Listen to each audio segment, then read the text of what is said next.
A true story always inspire a patient.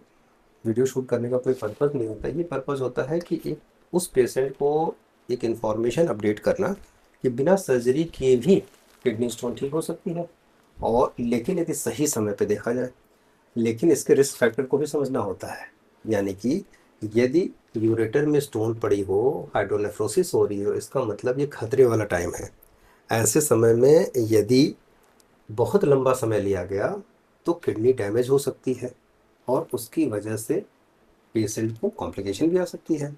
इसी तरह की एक हमारी पेशेंट गीता जी थी। गीता जी का ऑपरेशन होने वाला था, क्यों? जी। डॉक्टर साहब को दिखाया गया था। डॉक्टर साहब के जिस हॉस्पिटल है वो हमारे बहुत करीबी परिचित है, बहुत अच्छे डॉक्टर हैं।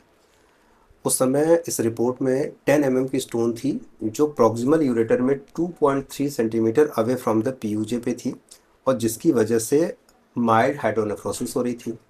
माइल्ड हाइड्रोनेफ्रोसिस में ये बात जानना जरूरी है कि केएफटी, जीएफआर और यूएससीआर की रिपोर्ट ठीक है, किडनी के ऊपर कोई दिक्कत तो नहीं आ रही है। 10 mm की स्टोन के लिए एग्रेसिव मोड में ट्रीटमेंट लिया जाए, क्योंकि ये मेडिकल इमरजेंसी थी।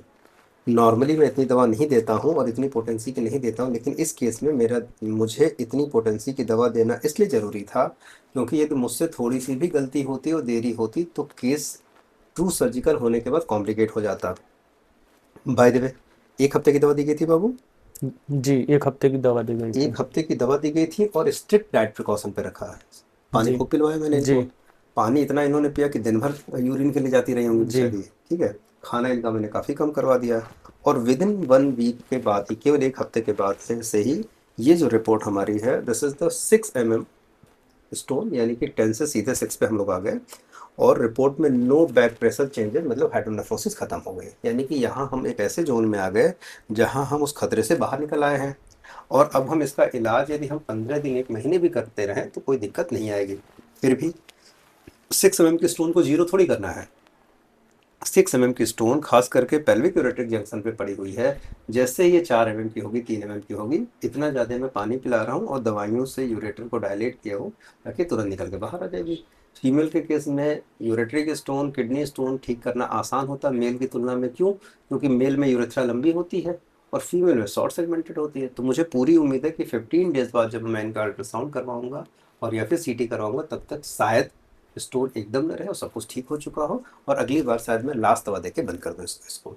That's why it is very important to know that each and every kidney stone cases is not surgical.